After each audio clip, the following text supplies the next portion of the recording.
My name is Ware Wendell. I represent Texas Watch.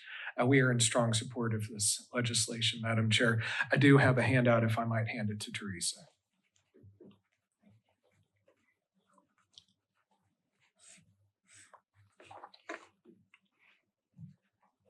We have a patient safety crisis in America. It's not just in Texas, it's all across our country.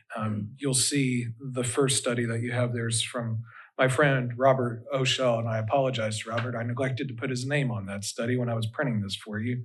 But it's 1.8% of physicians that account for most of the harm.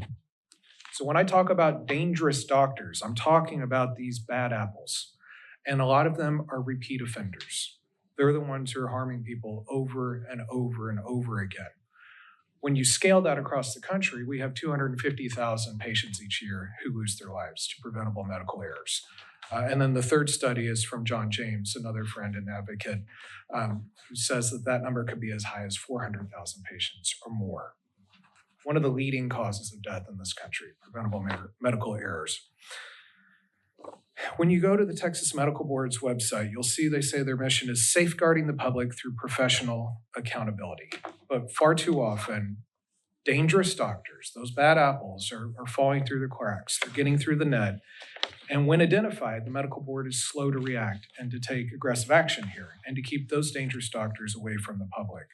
You've heard about Dr. Christopher Dunch. It's not a one-off. There's Dr. Raimundo Ortiz. I need to be careful on how I characterize this because this case is still within the criminal justice system. But the allegations are that he, as an anesthesiologist, was spiking IV bags with bupivacaine. A fellow anesthesiologist allegedly lost her life when she took that IV bag home to treat dehydration. He was putting them in the warmers, leading to many instances of cardiac arrest, causing problems for all the good doctors and all the good nurses there in those operating theaters. I am not anti-doctor.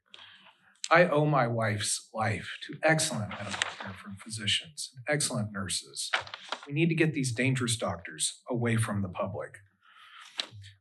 Matt Grant with KXAN has done yeoman's work in identifying problems at the medical board, finding at least 50 doctors, nearly 50 doctors, who had problems in other states but were practicing here in Texas. And we're unaware of that as members of the public. Why? Because the Texas Medical Board wasn't doing their job and finding those problems in other states. This bill helps to fix that problem. There's gamesmanship in the National Practitioner Data Bank sometimes with hospitals.